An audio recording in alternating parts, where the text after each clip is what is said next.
Buenas tardes. El día de hoy le estaremos hablando sobre el sistema conoscópico, figuras de interferencia y determinación de ángulo 2B. Nuestro grupo está conformado por María Mendoza, Ana Guerrero y mi persona, Vanegas Doliani. Bueno, comencemos. ¿Qué es el sistema conoscópico? El sistema conoscópico consiste en la obtención de figuras de interferencia permitiendo el análisis de las propiedades ópticas de los minerales. Dentro de estas podemos mencionar las siguientes: carácter isotrópico y anisotrópico, carácter uniaxial o biaxial, señal óptica de los minerales uniaxiales o biaxiales, estimación de birrefringencia, obtención del valor aproximado del ángulo de 2B de minerales biaxiales.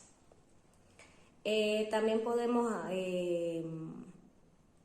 mencionar las direcciones extraordinarias de los minerales uniaxiales y los X, Y y Z de minerales biaxiales. Algunos tipos de dispersión de la luz también, entre otras propiedades. Este sistema conoscópico está compuesto por el analizador, el condensador móvil, el lente de Amici-Bertrand, objetivos de gran aumento lineal que pueden tener entre 40 a 60x aproximadamente. Los minerales isotrópicos no generan figuras de interferencia, eso hay que resaltarlo, mientras que los minerales anisotrópicos presentan figuras de interferencia de varios tipos y por supuesto dependen de su óptico-cristalografía. En el sistema conoscópico, el uso del polarizador, que más adelante les voy a explicar detalladamente cada una de las partes del microscopio óptico, que incide en la parte inferior de un mineral, no es paralelo, sino es convergente, debido a la acción del capacitor móvil, de tal forma que en su interior se desarrolla un cono de divergencia hacia el lente de Amici-Bertrand. Incluso para un mineral con espesor constante, los rayos de luz viajan a través de diferentes espesores en su interior, lo que da como resultado las figuras de interferencia. En la siguiente lámina podemos observar dos imágenes. En la figura del lado derecho se puede ver el ocular del lente de Amici-Bertrand, con las flechas en rojo, como las podemos ver ahí, que se ven pequeñitas, pero sí se ven, el ángulo del campo conoscópico. El mineral a estudiar, que se representa en este caso con una X, en el centro de la parte superior del cubo. El condensador móvil, y con las flechas que apuntan al condensador, la luz proveniente del polarizador.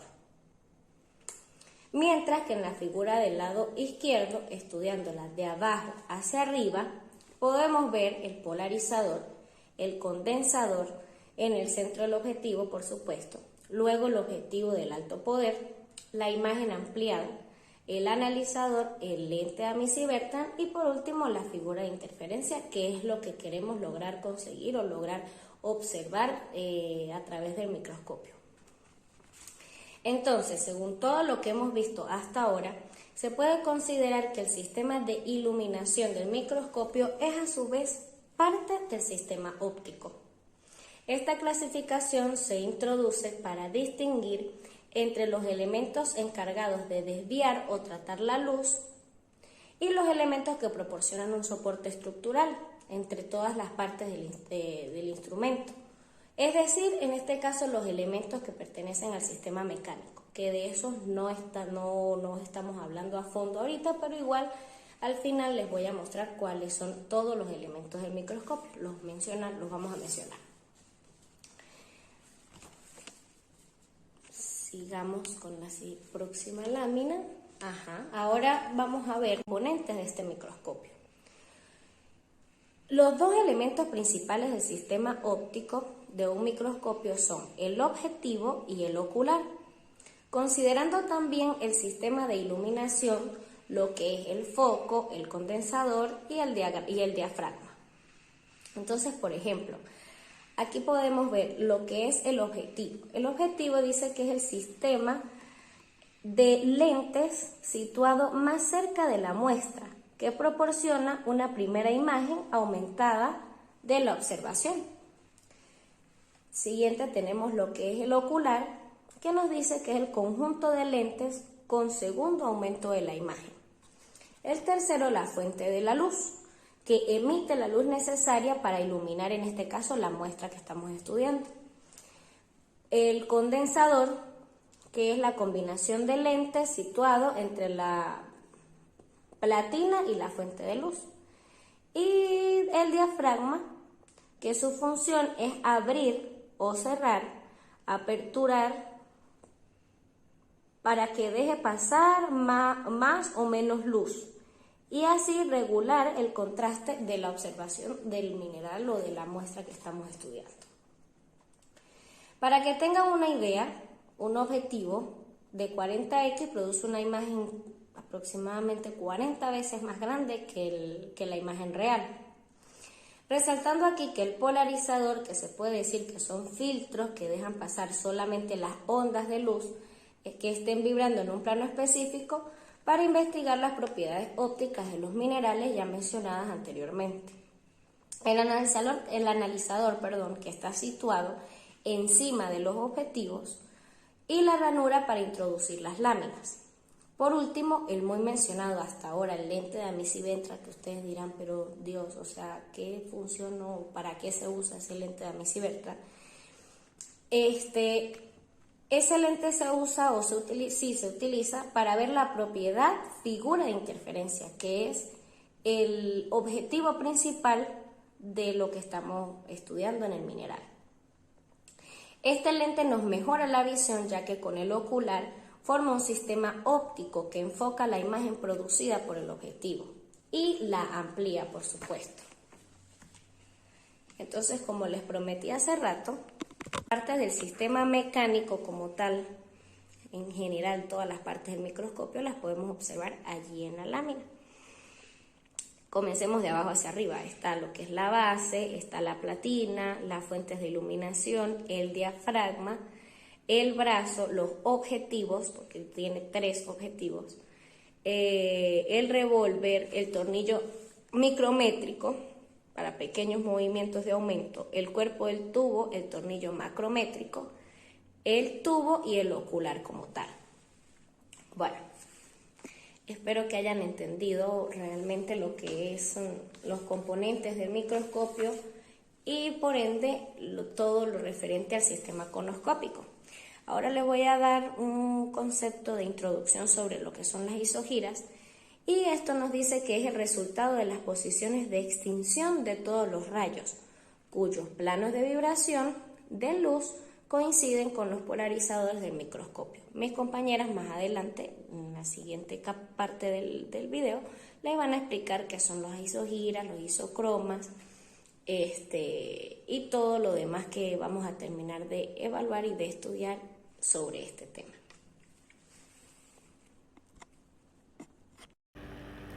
El eje óptico es una línea imaginaria que define el camino por el cual la luz se propaga a través del sistema, donde existe cierto grado de simetría rotacional en un sistema óptico, como es el caso del lente de una cámara, un microscopio o una mira telescópica.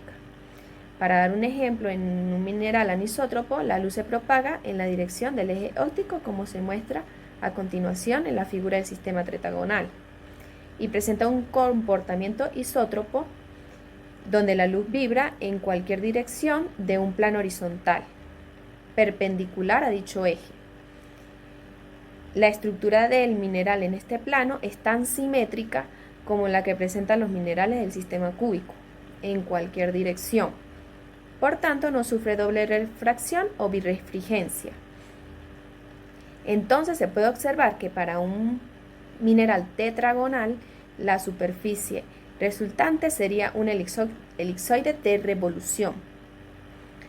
Podemos decir que el eje óptico es una dirección de isotropía para un mineral anisótropo.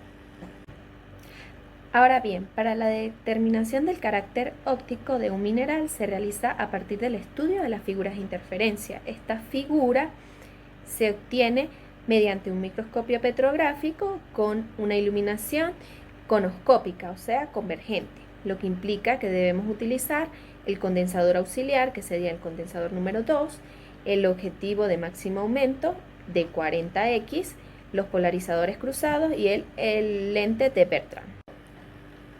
Se debe tener en cuenta los siguientes aspectos, ya que de ello dependerá cómo veamos las figuras de interferencia en la sección estudiada.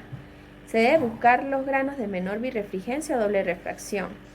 También el grano debe ser lo suficientemente grande como para cubrir completamente el campo visual, ya que estamos utilizando un objetivo de 40x.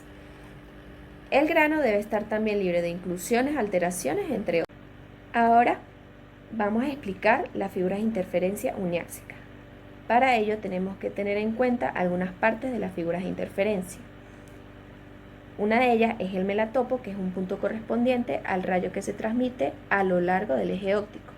En la figura número 2 y en la figura número 3 podemos ver que ese punto se forma entre las isogiras y el eje óptico. Las isogiras es el resultado de las posiciones de extinción de todos los rayos cuyos planos de vibración de luz coinciden con los polarizadores del microscopio. Para la figura número 2 y la figura número 3 vemos que son de color negro y están entrecruzadas. Las isocromas son conos de rayo de luz que presentan el mismo retardo. Para ello vamos a utilizar la tabla de Michel-Levy y como se muestra en la figura número 2, se le colocará en qué orden corresponden esos isocromas. La figura de interferencia en un medio uniáxico orientado de manera que el eje óptico coincida con el eje del microscopio, en este caso una sección isótropa, se obtiene una figura de interferencia perfectamente centrada. Para obtener una figura perfectamente centrada se debe buscar cristales con corte basal o cercano a él, los cuales se reconocen por permanecer en extinción entre níqueles cruzados. Sobre el condensador auxiliar se forma un cono de luz que hace que los diferentes rayos incidentes atraviesen el mineral en diferentes orientaciones. Una vez atravesado el mineral, la luz forma un cono invertido como se muestra en la figura número 4. Este recorrido implica que todos los rayos que inciden forman el mismo ángulo con el eje óptico y sufren el mismo retardo al atravesar el mineral y generan conos invertidos del mismo color de interferencia, que vemos que recorren estos conos de arriba hacia abajo y mejor llamados como isocromas. Estas presentan mayor retardo cuando más cerca del borde externo del cono de luz se forman. Cuanto más espesor tenga el cristal o mayor birrefringencia o doble refracción, aparecerán isocromas correspondientes a órdenes de color más altos, ya que estos isocromas se colocan con cada uno de los órdenes que presenta la tabla de Michel-Levy. Cada uno de los rayos se divide en dos, perpendicularmente polarizados, que forman la dirección de vibración de los rayos ordinarios, en donde es tangente a las isocromas, y la de los extraordinarios es perpendicular a las isocromas. Cuando las posiciones de vibración de estos dos rayos coinciden con los planos polarizados, dan lugar a posiciones de extinción que sumadas originan las isogiras. En este caso, en la figura número 4, forma una cruz negra para los uniáxicos. También el rayo que se transmite a lo largo del eje óptico no se desdobla, entonces forma el melatopo, que sería ese punto que se ve ahí en la figura. Lo más probable es que la figura de interferencia esté descentrada. No siempre vamos a conseguir la figura centrada como se muestra en la figura número 4. Esto quiere decir que el eje óptico no coincide con el eje del microscopio. Para este caso se identifica en el tipo de figura la posición del melatopo, entre otros factores que podamos visualizar. Para ello giramos la platina y observamos el comportamiento de la figura de interferencia. Otro estudio es la figura tipo flash. La obtenemos al utilizar la luz conoscópica para estudiar un grano orientado de forma que el eje óptico sea paralelo a la platina del microscopio. donde lo que queremos es encontrar una sección de mayor birrefringencia o birrefringencia máxima. Y la interpretación va a ser un poquito más compleja. Ahora bien, una vez estudiado la figura de interferencia uniáxica, requerimos encontrar el signo óptico. Para ello, introducimos el compensador gamma o el yeso en la ranura de accesorio. Con esta disposición observamos el comportamiento de los colores en los 4 cuadrantes de la figura de interferencia, donde en 2 de ellos el color subirá, mientras que en los otros 2 el color bajará. Como el índice W es tangente a las isocromas, este será el rayo retardado por el compensador en los cuadrantes 2 y 4. Si los colores bajan en estos 2 cuadrantes, en este caso en la figura A, en la parte inferior se puede observar que el color baja a un anaranjado, el cuadrante es de signo positivo. Esto quiere decir que el compensador que retarda a este rayo está retardando al más rápido. Y por lo tanto, este es el índice de refracción menor. En el caso de que el color suba, por lo menos en la figura B, se puede mostrar el color, un color azul. Esto significa que estamos retardando al rayo más lento, o sea que W es más lento que el rayo extraordinario.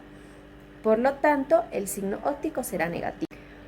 Por último, tenemos figuras de interferencia uniáxicas descentradas. Esto quiere decir que el eje óptico no coincide con el eje del microscopio. En la figura número 7 tenemos una figura ligeramente descentrada, vemos las isocromas, y en la figura número 8 también vemos que está ligeramente descentrada, donde las isocromas están del lado de la parte de arriba del lado derecho, y podemos también visualizar el melatopo donde según debería pasar el eje óptico.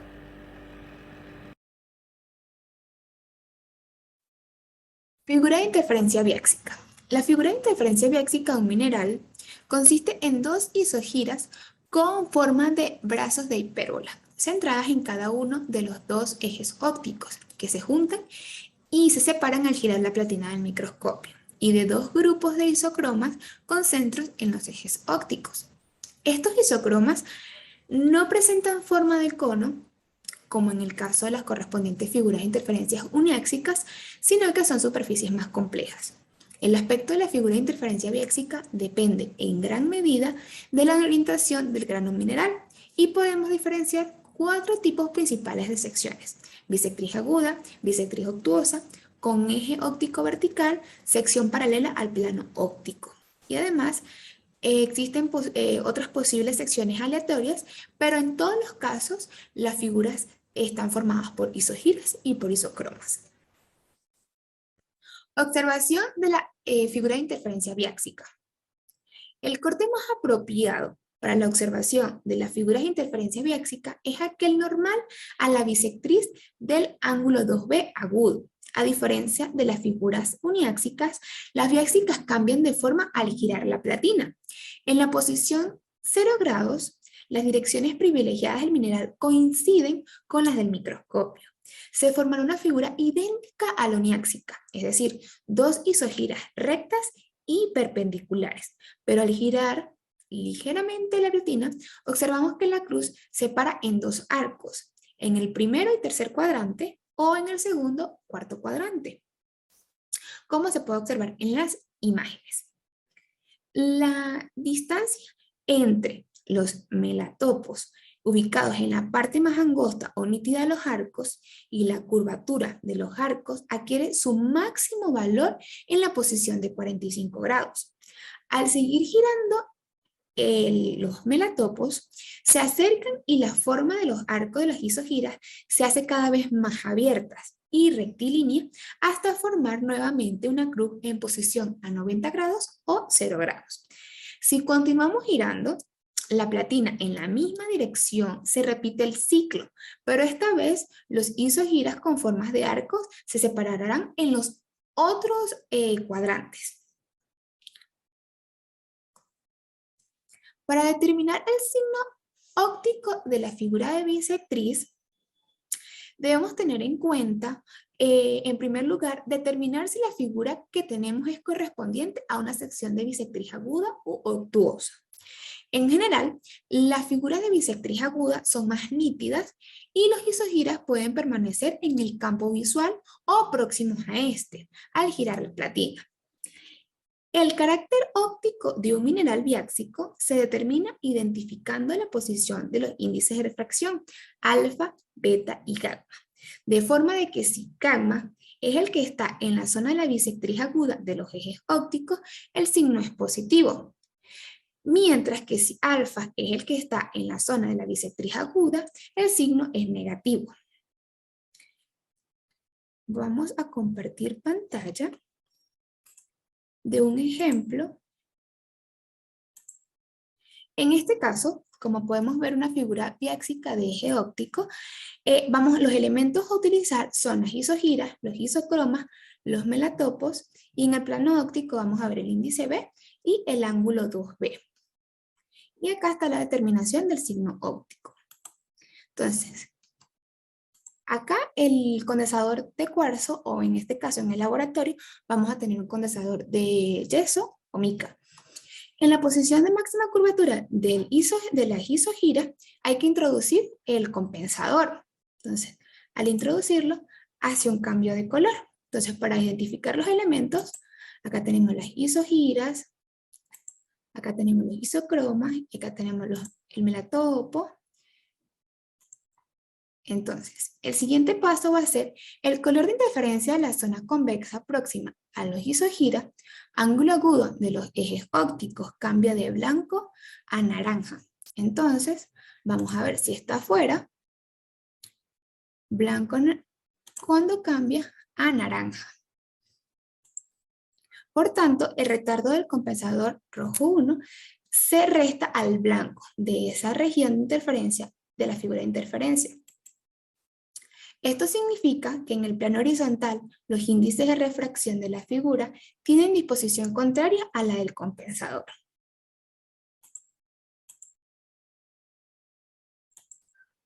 Y después dice, el índice horizontal contenido en el plano óptico es alfa. Gamma emerge verticalmente coincidiendo con la bisectriz aguda de los ejes ópticos. Entonces, el signo óptico final va a ser E positivo.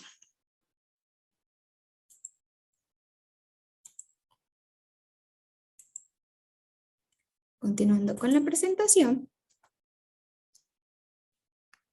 si insertamos un compensador, como lo mencioné en el ejemplo, hará interferencia constructiva, que es una adición, en los cuadrantes donde el índice de mayor del mineral tenga una disposición paralela o subparalela al índice mayor del compensador.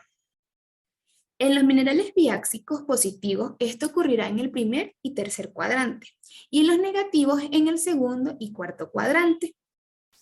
Se deben estar formando las curvaturas y la separación de las dos isogiras. Se recomienda hacer esta verificación del signo óptico siempre en la posición de 45 grados, con el primer y tercer cuadrante, cuando los dos rayos de luz que se propagan a lo largo de la bisectriz aguda emergen en el centro de la figura de interferencia.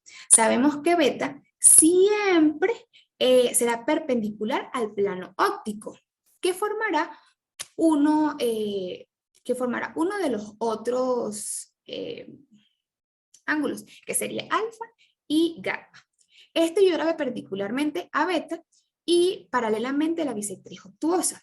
Si el mineral es ópticamente positivo y es gamma, es el índice situado en la bisectriz, como antes mencionado. Pero si es negativo, entonces el ángulo va a ser alfa. Determinación del ángulo 2B. A partir de las figuras de interferencias en las que los dos melatopos aparecen en el campo de visión, es posible la medición del ángulo 2B, que forman los dos ejes ópticos. Las ondas que atraviesan la lámina cristalina en la dirección de los ejes ópticos sufren una desviación en la superficie de la lámina, lo cual provoca que el ángulo se observa y este no coincida con el ángulo real. A partir de eso existen tres métodos para la estimación del ángulo, siendo los de mayor uso el de Malar, el de Tobit y la curvatura de las isogiras.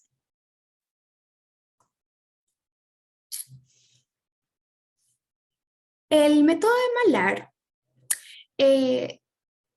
requiere un corte centrado normal a la bisectriz aguda, en cuya figura de interferencia está en posición a 45 grados.